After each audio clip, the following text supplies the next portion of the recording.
Hello, and welcome to this Open Access Textbook webinar for Thursday, February 24th, 2011.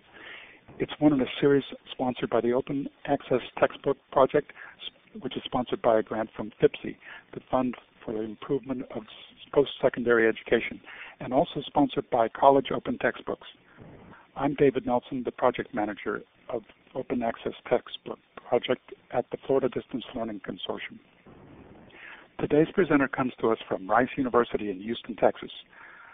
I will introduce Joel Thierstein shortly, but first I would like to go over a few details about this CCC Confer session for those of you who are new to CCC Confer. At the upper left of the screen, you should see the participants window, which lists the participants in this session. You can use the emoticons underneath this window to raise your hand if you have a question or comment and you wish to speak. There's also a happy face and an applaud icon you can use to express your appreciation. There's a confused face, and then there's a thumbs down emoticon. Below the participants window is the chat window to the center left of the screen, where you can type a question or comment into the box at any time. You can also send a private message to another participant at any time, but please be aware that moderators can see all private messages. Below the chat area is the audio window in the bottom left of the screen. You can adjust your speaker volume there, but we won't be using the microphones today. Instead, we'll use the chat window to enter questions or comments.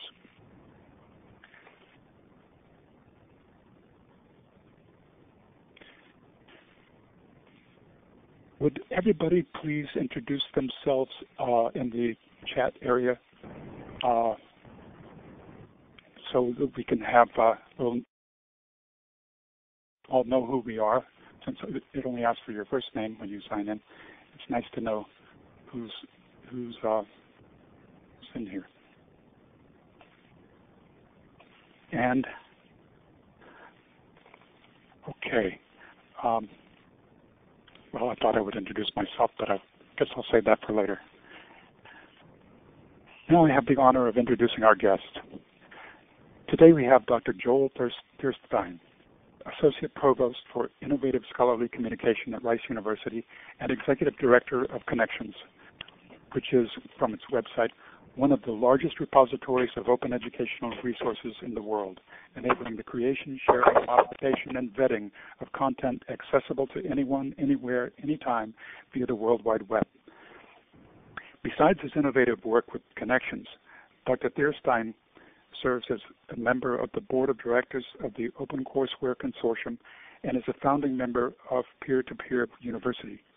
He has a PhD from the Newhouse School of Public Communications at Syracuse University and a Juris Doctorate from Syracuse University as well. His accomplishments in the academy and in the industry are extensive, and he is a highly respected educator. We are pleased to have him with us today to talk about Connexions and this momentous transition. Joel? Thank you very much. And let me know if you can hear me. Maybe just some smiley faces or something would be great. If there's too much, let's see some smiles, good. If there's echo, I'll switch to the phone if that gets to be too much of a problem. Good so far? All right, very good. Well, let me...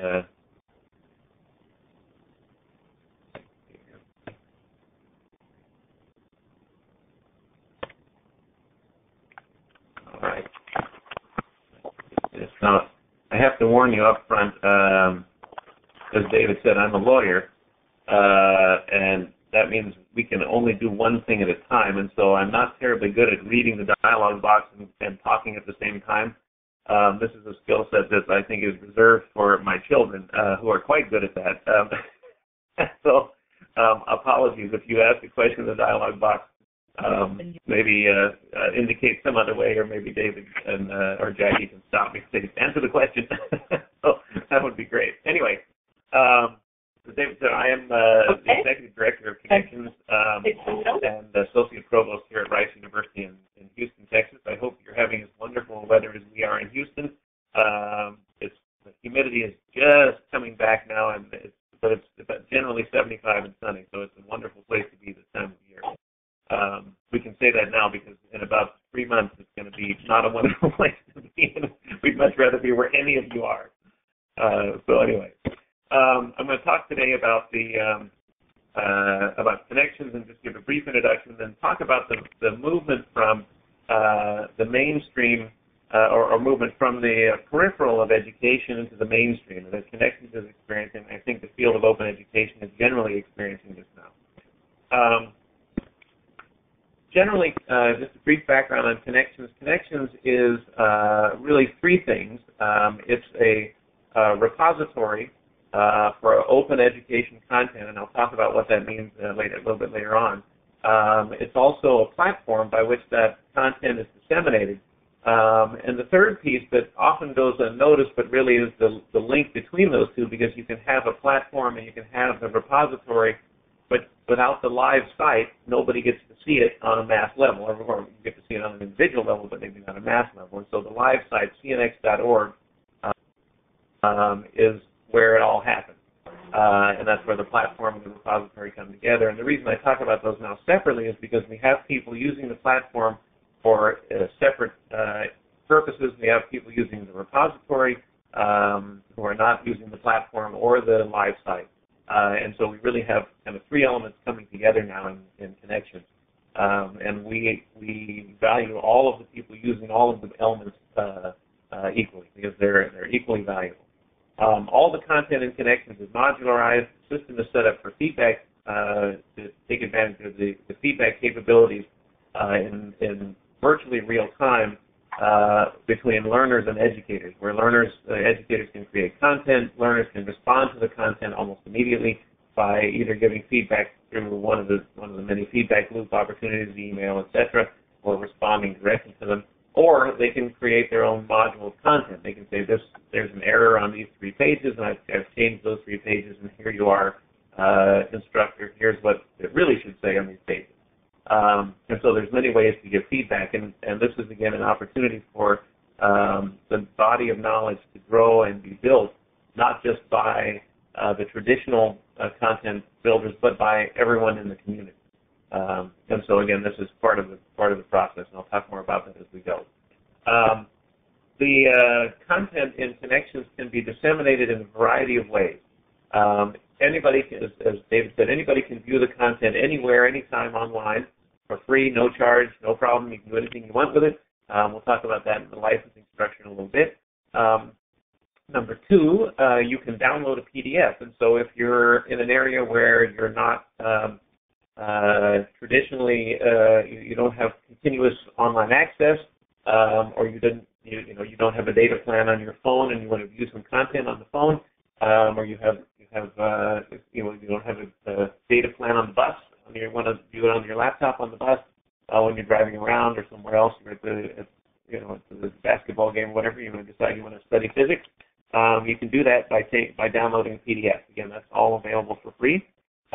You can also, if you're truly in an offline situation, and this is, I'll get to this in a little bit, but if you're truly in an offline situation where you can't view anything, you don't have electricity, you don't have battery power, you can actually order a printed copy of the book. So if you're doing a book or any of the materials, this is an individual module, you can order the module or you can order the book. And that's available, again, to anyone. There is a charge for the paper and the ink that goes to make up the book, and that's just basically your Connexions that's done through one of our partners who takes care of the printing and the shipping and what have you. And so there's a small charge for that, but on average, this is a significant savings. Not on average, it is almost in every instance a significant savings over the cost of a traditional textbook. Because it's a print-on-demand situation, and you're paying for the ink and the paper only, and that's it. The Connexions system has grown dynamically over the years. There are actually now over 17,000 modules and over 1,000 collections. We have over 2 million visits per month, and so from over 190 countries all over the world, virtually every geographically bounded region in the country accesses our system at some point or other during the course of a month. And so we have a significant number of users, and the number of modules is increasing at an exponential rate. The blue line you see on the chart is actually the growth of Connexions over the years, and this blue line and I don't know if you can see my cursor, but it's up by this X now, and it's going straight up almost now. We're just increasing usage at an exponential way these days. The content initially started off as electrical engineering content. Our founders are electrical engineers, and that's where we started off in the repository. They're electrical engineers at Rice, and so again, this was high-end content in electrical engineering. A lot of it at the graduate level or the advanced levels in engineering, electrical engineering. But it's grown significantly in a variety of different directions. Our content now pretty much spans just about every discipline. The content ranges in just about every age level. And so we have content for the pre-K, early childhood literacy folks. We have content for K-12. We have content for community college, for universities, for the lifelong learner. We have content pretty much across the board. And so just about every discipline and just about every level of learning is addressed in the Connexions repository now. We are an open platform in terms of content, which means that anybody in the cnx.org space can create content, and they can you have to be over 18, but generally, as long as you agree to the license, you can create content. And that's a wonderful thing because it captures the intellectual capital of the entire world. Everybody's in the game now. It's not just the old days where we had just the select few and the experts and the vetted where it could be in the content creation game, but now everybody can. And so that's wonderful. However, it does have its problems. One of the challenges, of course, is that it's wonderful to have this ability to capture the intellectual capital of the world. However, not everybody's intellectual capital is the same. So some are more intellectually capitalized than others, and they may be it may be just one perspective, but that perspective matters to the consumer of content. And so how do you sift through all of this morass of content, some of which is great and you want to have access to, and a lot of which isn't? By your definition of great is not great, and it's not the content you want to get access to. And so we needed to come up with a way to capitalize on all this, the ability to capture all this intellectual capital, and yet maintain the quality and integrity of the information that the actual consumer wanted to use.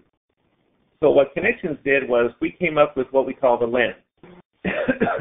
Excuse me. And a lens is basically, it's an area where a particular endorsement group has endorsed the content. They've endorsed the module, they've endorsed the collection of modules, and they've said this is content that we have vetted and we believe to be valid. And there's a couple of different levels of endorsement, but in the lensing system, but you can have an endorsement or an affiliation or a just a list of content you like.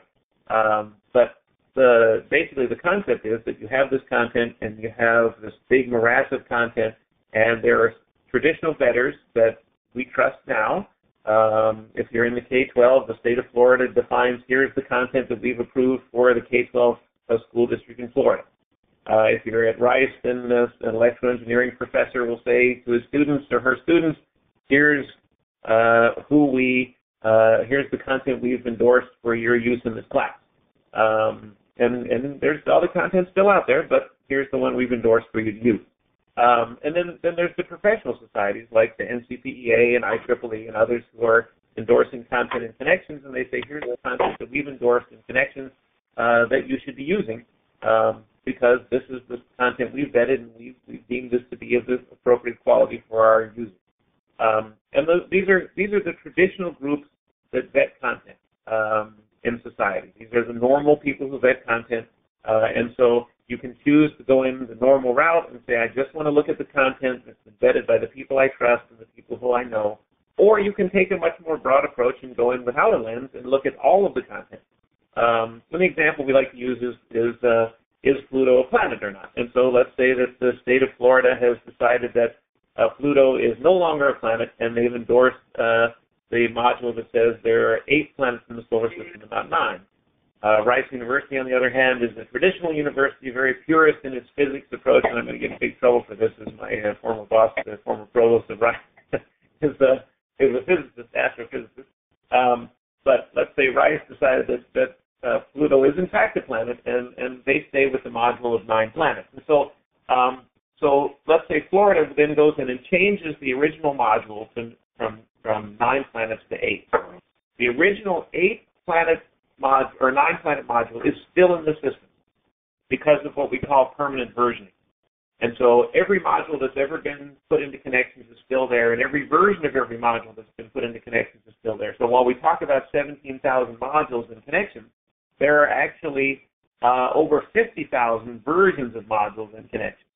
And all those modules and all those versions of modules are still there, even though the original author has come in and re-authored the module and changed the number of planets from 9 to 8. And so let's say that the Royal Society of Physicists, and I'm going to have to find out who exactly has this because I'm making that up, but let's say the Royal Society of Physicists, that's the number of planets in the solar system, and they write a module and they change it from 9 to 8. And let's say the state of Florida decides that they're going to trust the Royal Society of Physicists and say, we're going to allow anything they say to go forward. And so whatever they change it to, they can change it to 8 or 7 or 2 or whatever. We don't care. But they shift their endorsement. The Florida's endorsement goes with the Royal Society of Physicists. They can choose to have it go along with the author of the module, or they can choose to do it on their own. And they can take their endorsement if they want to on their own. And so either way, and whatever they do, that's going to continue to go. The original 9-planet module is still there, so they can either leave it or move it. So if Rice decides it's going to leave its endorsement with the 9-planet module, that's great. Then it doesn't go anywhere, even though it's not the module that's endorsed by the Royal Society of Physicists. And this goes back to kind of the philosophy of Connexions and the philosophy of the system generally, is that this is the system based on the Academy's structure, in that we encourage intellectual debate around controversy. And Pluto being a planet or not is the controversy in some circles. Many have decided it's not anymore, and they've decided to go with 8. But generally the idea is that we've got these discussions that go on, and the endorsements should be allowed to be controlled also. And so the state of Florida shouldn't have to shift its endorsement with the Royal Society of Physicists. It should be able to take a position on this one way or the other. And let's say the state of Georgia, and I saw there was somebody from Georgia on the list already. Let's say the state of Georgia decides that there are actually 6 planets in the solar system, because you know how they are in Georgia, cutting edge, right on the edge. And so the Georgians decide that there are 6 planets because they've decided that Jupiter and Saturn are gas giants and they're not really planets. And so they create another module, and they put their endorsement there. The Royal Society of Physicists then can choose to say, oh, wait, there's an intellectual debate around this. We may want to go with them. Or they can stay with the 8 planets, and Florida can jump over with Georgia and skip over the Royal Society of Physicists. Because, again, the endorsements, the point is the endorsements can move around. And because of permanent versioning, the people who still endorse the 9-planet module, it's still there. It doesn't go anywhere. So your collection doesn't change until you decide to change it. And when you decide, you can change it or not. It's whatever you decide. And so, again, that allows for a tremendous amount of flexibility and control on the state level, on the individual faculty level, but allows for the discussion of the intellectual debate to continue as well. So if you're coming in from the outside and you don't know any of these players, and you just want to figure out, how many planets are there in the solar system, you can type it in, and it will give you the answers of the various people who are involved in this controversy. And more than likely, you're going to look at the list of people who've endorsed it, and most of the endorsements these days will fall in the 8-planet module. And so if you know nothing about any of this, you're going to look at this and go, okay, this 8-planet module thing, that's the one that most people endorse. There's a few holdouts in the 9. There's this one wacky state over here doing the 6, but mostly it's 8. And so, again, because of permanent version, you can kind of capture that intellectual capital. You can look at the different lenses and look at the different ways that you're comfortable with, so you don't lose a lot of time in your search for content. or you can broaden your scope and look at the intellectual debate that's going around on in this particular controversy. I usually ask for questions there, but let's go on to the end. We'll do questions at the end. So that's a tricky one there to kind of get that down. But that's one of that's part of the power of this Web 2.0 that we're living in now. One of the big deals in Connexions is frictionless remixing, which means that and this is probably our unique asset and gift to the world, is this frictionless remixing. Because of the way the structure of the system, the content is easily remixable and reusable. And I'll address that on two levels. One is the technological level, and the other one is the legal level. So technology-wise, the Connexions platform is XML. The content can easily be taken in and out of XML. Because it's XML, can easily be taken out of and put back into Connexions. We try to stay current on the standards of the education world. The technology standards in the education world are many and varied. They're starting to sift out a little bit, but every time I say that, it starts to be a little more problematic. Somebody else jumps in with a new standard. But generally, we stay current. OAI PMH is a metadata standard that allows for harvesting. The state of Florida actually harvests a lot of our stuff through the OAI PMH that we have, and they take it in that's available through many of the people in the state of Florida through Orange Grove. So anyway, the technology is structured so that it's easy to take things in and out of Connexions, and so that if heaven forbid Connexions should cease to exist, and we've been in business for 12 years, and I don't see any signs of slowing down, the content is not lost. It's easily taken out. Technologically, it's very easy to take this content in and out. And that's the reason for the choice of the technology platform. The intellectual property licensing makes it also easy to take content in and out and facilitates frictionless remixing. The most open license at the time when we did this was the Creative Commons Attribution License. We're now up to version 3.0, but basically what this does is this license allows anybody at all to use the content in any way they choose, for any purpose, as long as they attribute the work to the original author. And so at the time, this was the most open license. And you would think that, well, if I put it in the public domain, it's more open. But actually it's not. It's less open. And the way that works is that in the United States, yes, that's true, it's more open in the U.S. However, not every country in the world recognizes public domain. And so if there's a country that doesn't recognize public domain, in that country, they can take any work that's in the public domain in another country and copyright it, fully copyright it. So, and then they're the only ones that can use the content. And so in order to avoid that problem and to make our content universally available across the world, all of the authors of content and Connexions agree that they control the copyright themselves. All the original authors still have the copyright, but they're willing to license it to the world to be used in any way they choose. And this goes, publishers can use the content, for-profit enterprises can use the content, they can sell it, they can give it away. I'm not sure why anyone would buy content from somebody outside the Connexions world because it's available here for free, but again, there is an opportunity for value add, and if somebody takes the content and builds on it, and builds some proprietary something on top of it, certainly that's reasonable to sell. The idea then is, and we'll get to sustainability in a little bit, that they then contribute back into the repository through consortium membership and other ways. And we'll talk about that in a minute. But the content is effectively licensed to anyone to be used anywhere, anytime, any place.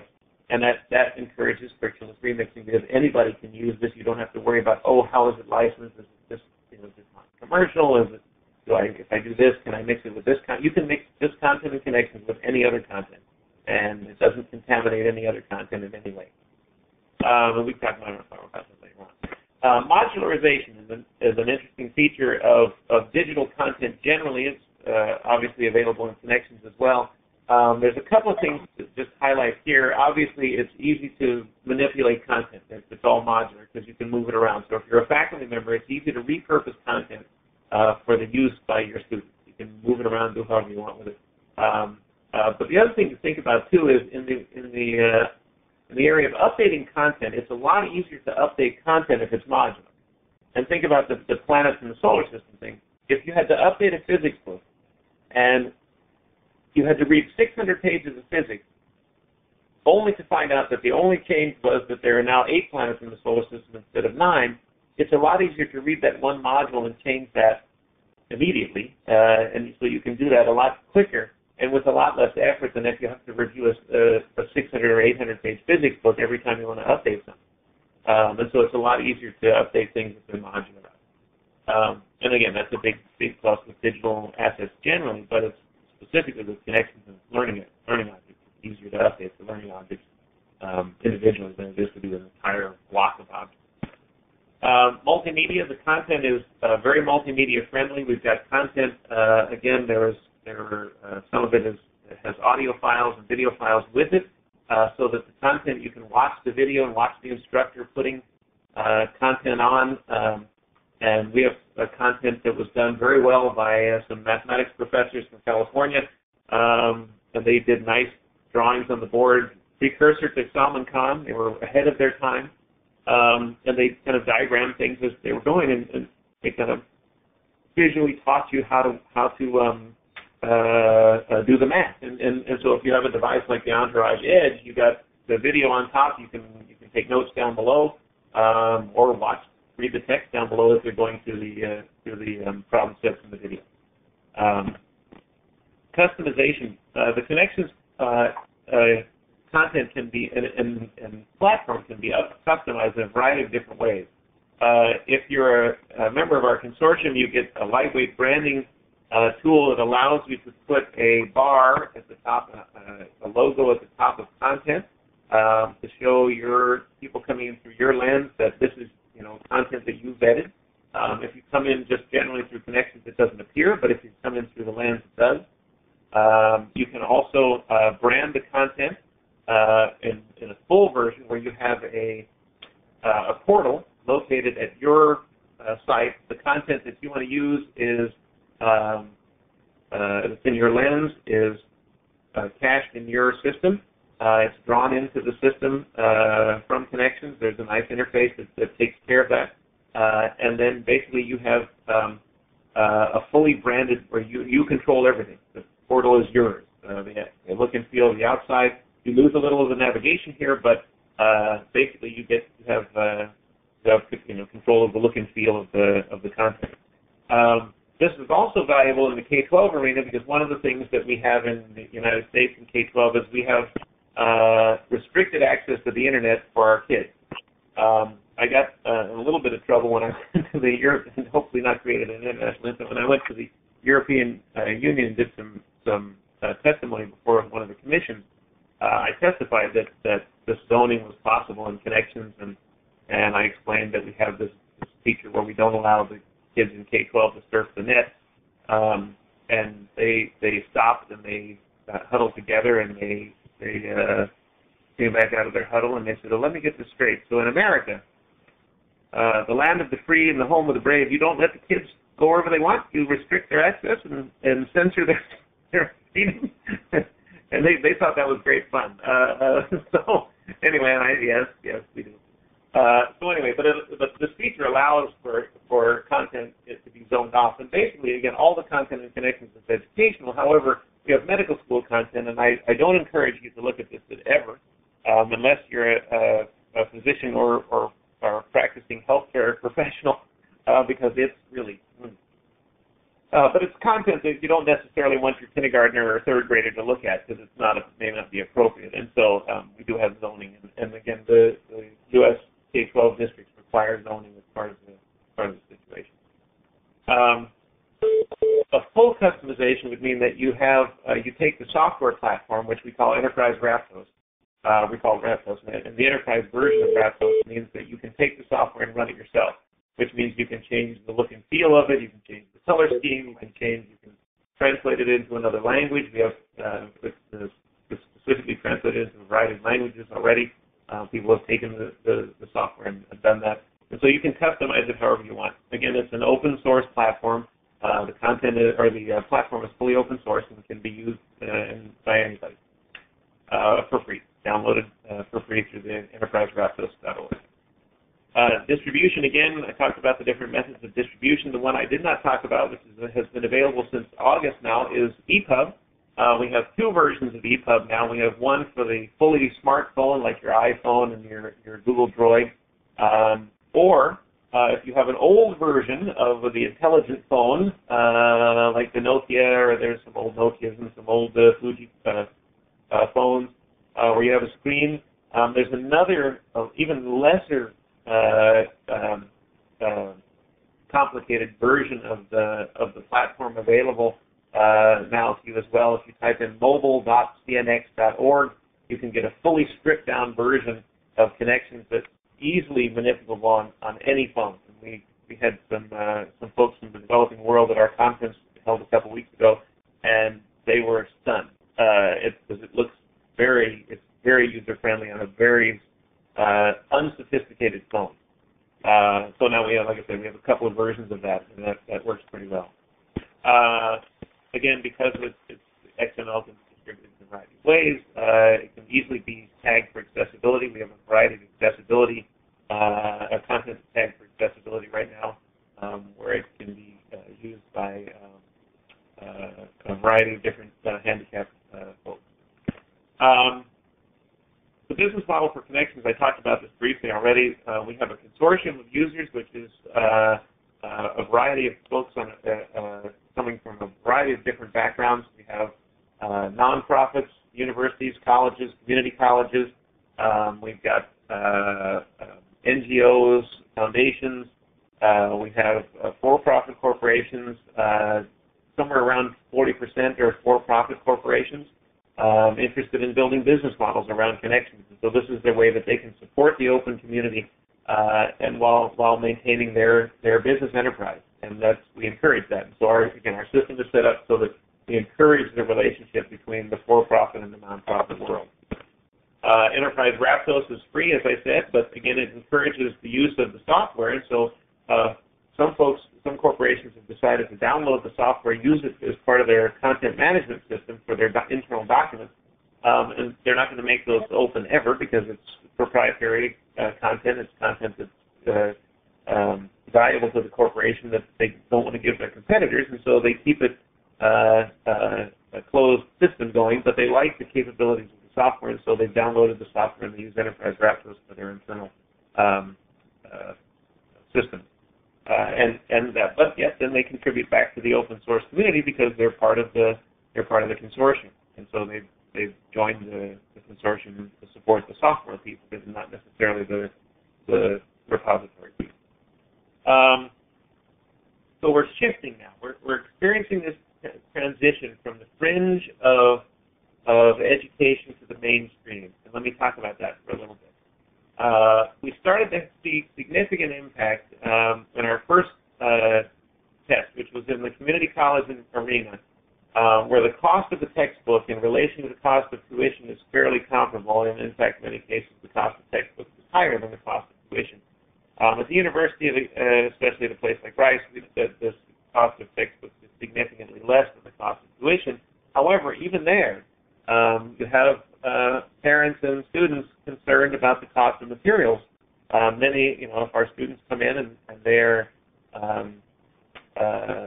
needs-based, they get scholarships to come. Some of those scholarships don't cover the cost of tuition or cost of the textbooks, and so then there's some issues there. And so again, this is important. This balance is important.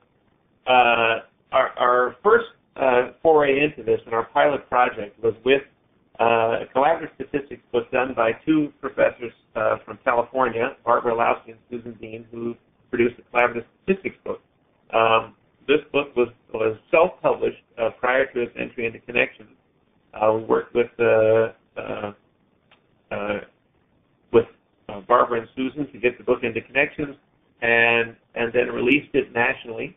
Again, and marketed it a little bit. We did very little marketing actually, but we did move it and try to move it out of the local community into the broader world with great success. Again, with very little, what one would call sophisticated marketing, more word of mouth. We had quite a bit of success. and it's been adopted and used all over the country. And in fact, there's a school in Canada using it as well. It's not a limited now to community college adoption and university adoption as well. And so this is again our first success and foray from kind of the periphery of education, where people were using the Connexions materials in a variety of ways, but not necessarily for the primary materials in a class. But that's starting to change, and let me go on with that. Again, the content can be repurposed and remixed however the new consumers want. Customized, the collaborative statistics book has been customized numerous times already, and we're very excited about that the actual repurposing and remixing of the content is actually working. All the things I talked about before were a theory. The reality is they all work, which is great. It'd be really sad if your theory doesn't work out. In the first year, estimated cost savings to students, again, with almost no marketing, was over $200,000. Roughly half the students, big surprise, roughly half the students bought the book. And this includes, that $200,000 includes those half students who bought the book. That book was for sale, comparable books were for sale or are for sale in the neighborhood of somewhere $80 to $100. But that book, the Collaborative Statistics book, comparable quality, is available for around $30. And so even based on the fact that half of the students the first year bought the book, there's still a $200,000 savings to students in 1 year, in one book, and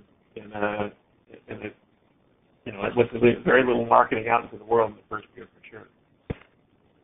So now we're beginning. We caught the attention of quite a few people with that project, and so now we've received funding to continue this effort. And the effort is the Community College Access Project. There. Apologies for that. But the Community College Access Project, we've been funded to develop content for 5 more courses. And those 5 courses in Phase 1, and this is a multi-phase project. We've received the funding for Phase 1. We're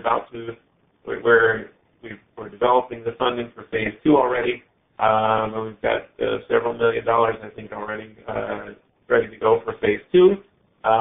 But we're looking for, the first phase was Phase 1, and it's to develop these 5 books, sociology, physics, biology for non-majors, and anatomy and physiology. And those are the first 5 books. And the idea is, again, to mimic the success of collaborative statistics, to say, okay, this was done really well once, let's produce publisher-quality materials and release them into the world for free, and save the students even more money. And the amount of savings when we talk about this is staggering. The amount of savings the students have in a very short period of time is amazing. And if you turn this into a K-12 situation, because one of the things that was wonderful about that we learned, that we probably always knew, but we learned about content, is that the content is produced, or the content between K-12 and higher ed, a lot of it, there's overlap, quite a bit of overlap. The context is different, and the contextualization of the content is different. However, a lot of the elements of the content is the same. And so when we let's take biology, for example, lots of the images between a high school biology book and a college biology book is the same. The contextualization is different, the mathematics that are applied are different, but that's not the expensive part of producing content. The expensive part of producing content is the imagery. And so if you've cleared the image rights for a lot of these books can be repurposed and reproduced for different target audiences relatively easily. And so you can take a community college biology book, repurpose it for high school or for whoever you want relatively easily, because the main cost in producing textual materials or textbook materials is not the text or not the words, it's the pictures.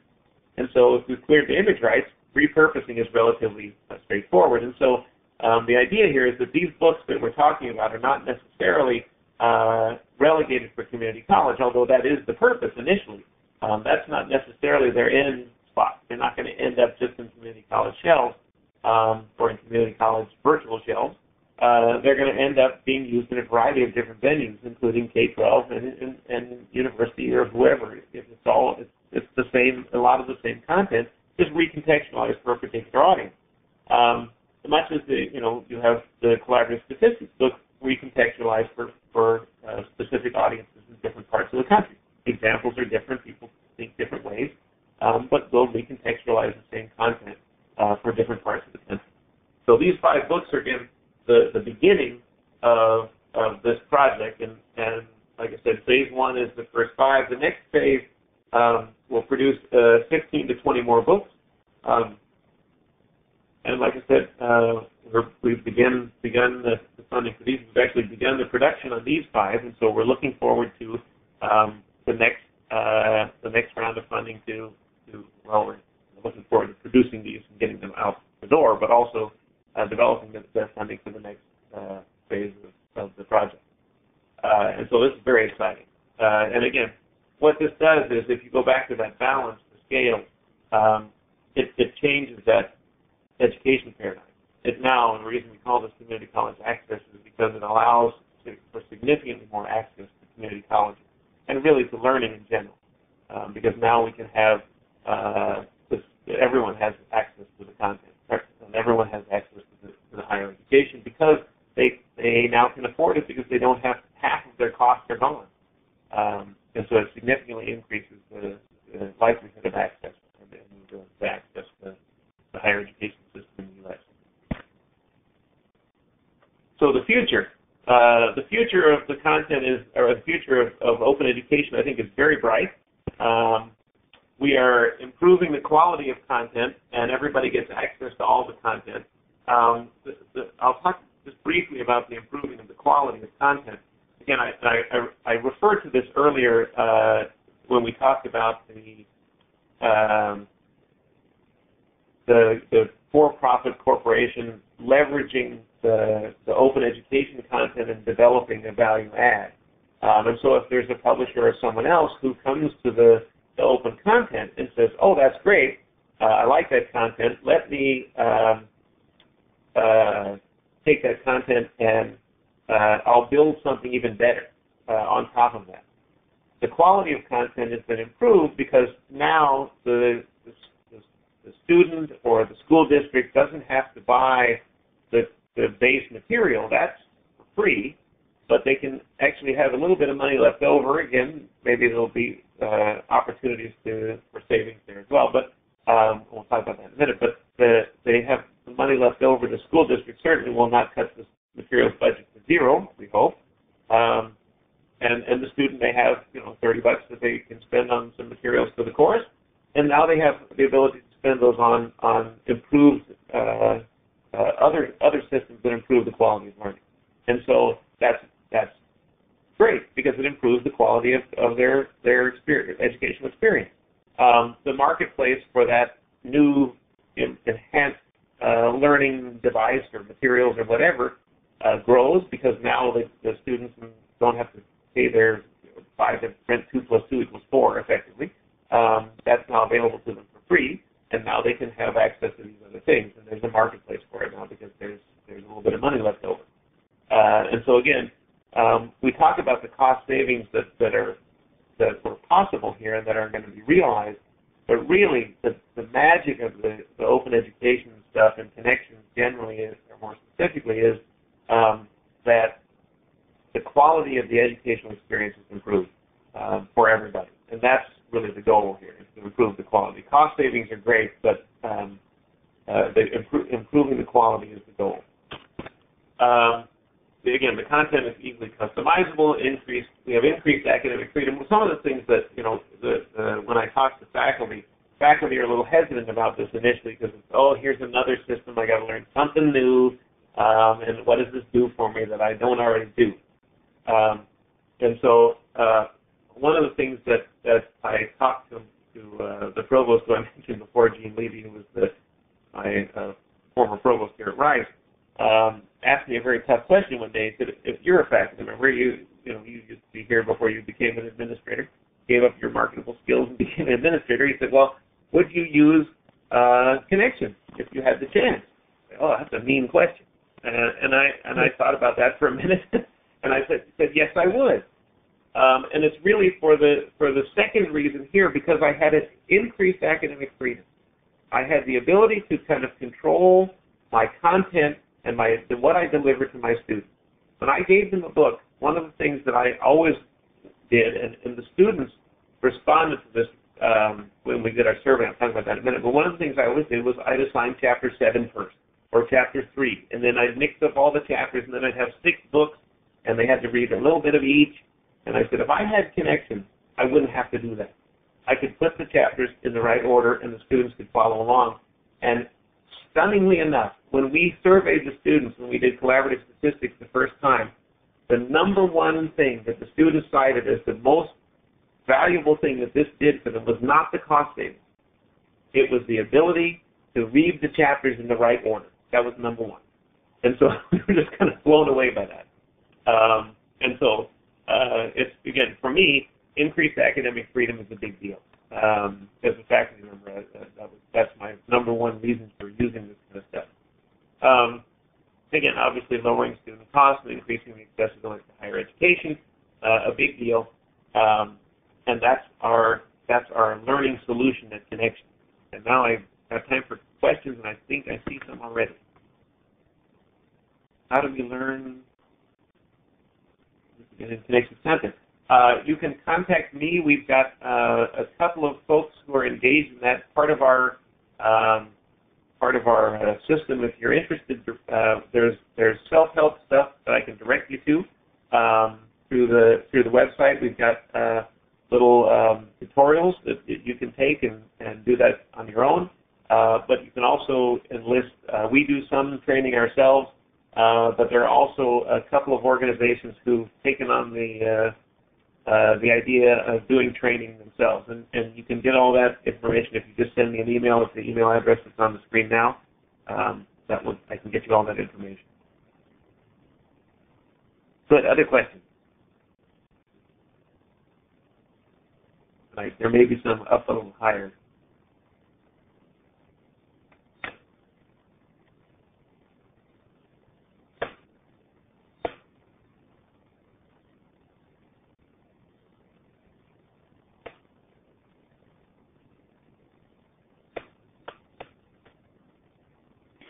Joel, I have a question. This is David.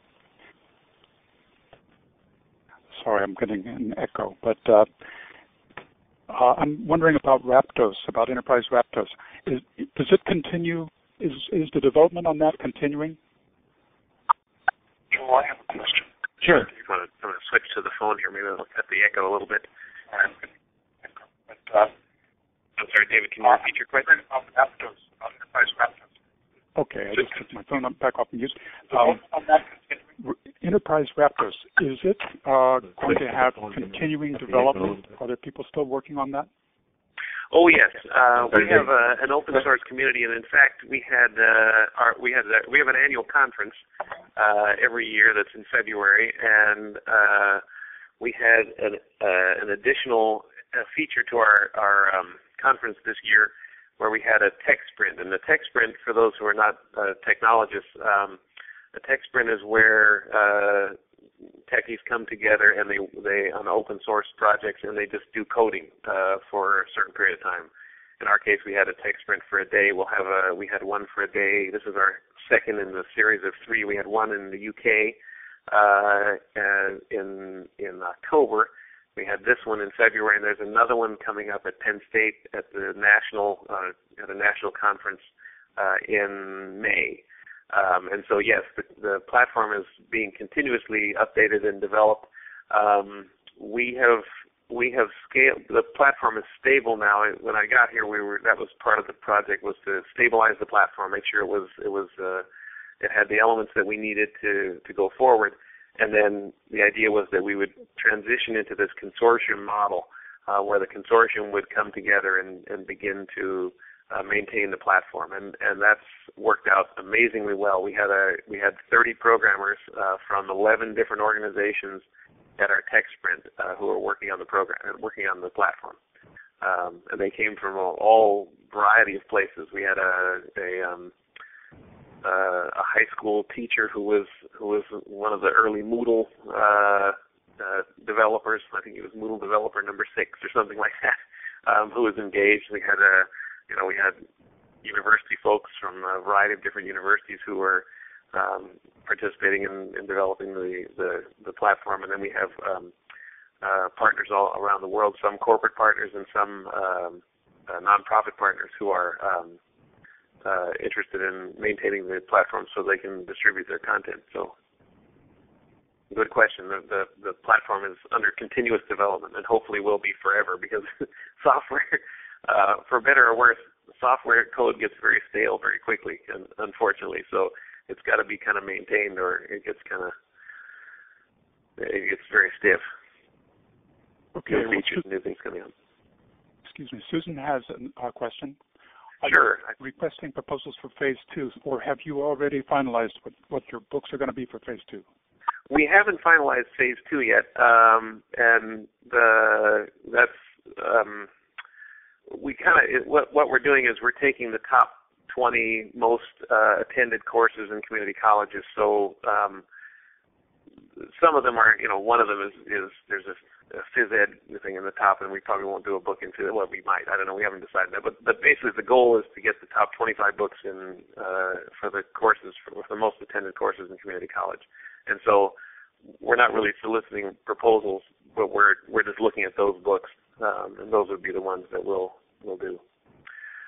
Phase 2 timeline is that's a little bit up in the air based on funding. We've got, like I said, some of the money has been raised already.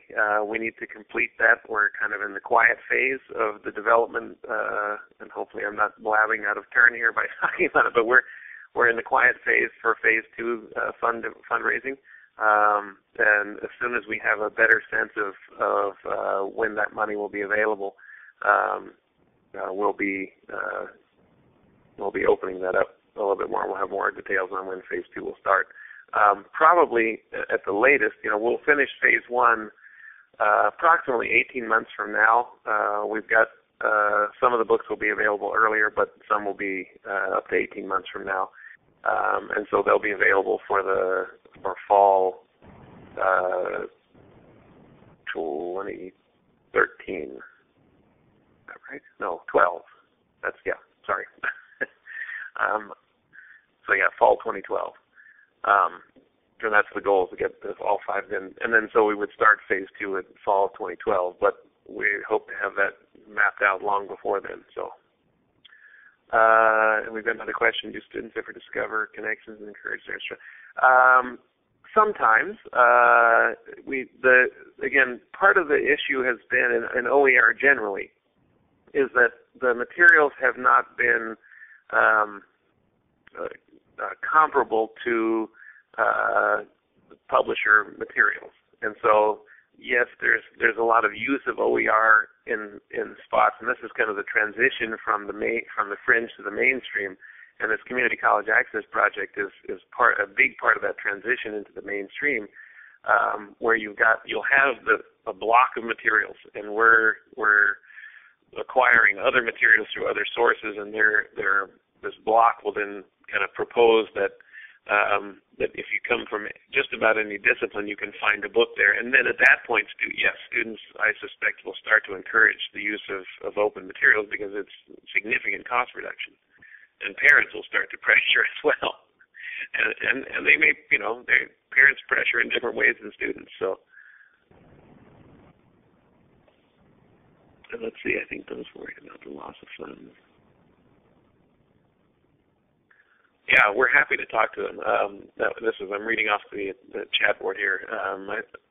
If you're worried about loss of funds and scholarships and what have you, this is a way to kind of offset that. Again, we hope that it does more than just offset costs, that it improves quality of education generally. But certainly that's the big driving force now, and especially even in the K-12 arena, this is a big deal. States are struggling, evidenced by Wisconsin's recent events, and they're not alone. There's a lot of states looking at that same problem in K-12, and they're looking for these kinds of options. We can save some money here. Hopefully, they're not going to cut the budgets to zero, and they're going to keep some of this engaged at a little bit, so that, again, the quality of education can go up, even though the budget and expenditures may go down slightly. And the same thing in the higher ed, at community colleges and universities. It's the same issue. The students spend less money, but they have a little bit of money left over, and they can spend it on something else that may enhance the learning experience. They don't have to spend it renting 2 + 2 = 4 every year, or buying it and selling it back to the bookstore at 10% cost. Any other questions? Please type them in the chat window. And Joel, I guess maybe if you will take down your application sharing, I will include us here.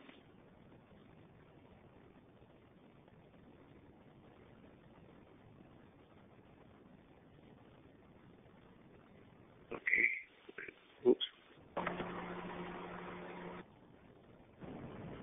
Does that give you power again? Oh, I don't know.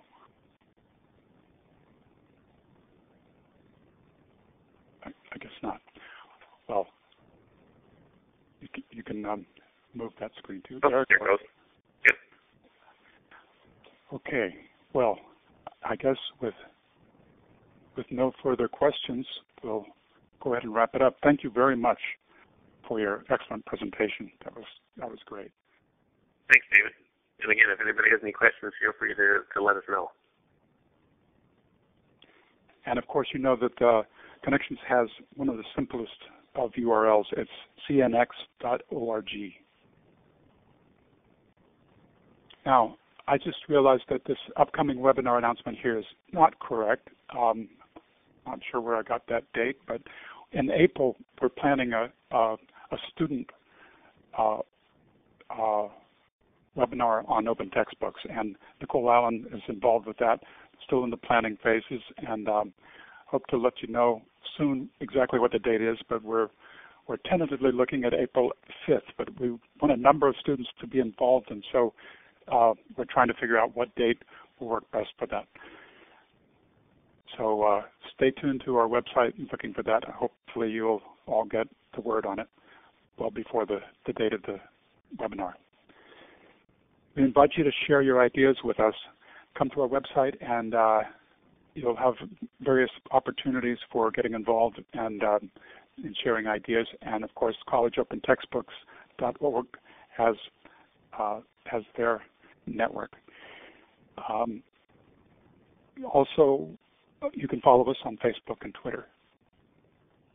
And you can contact Susie Henderson, myself, or Jackie Hood at these phone numbers and email addresses, and we welcome your participation. And thanks, everyone, for your interest in open textbooks. And that concludes today's session.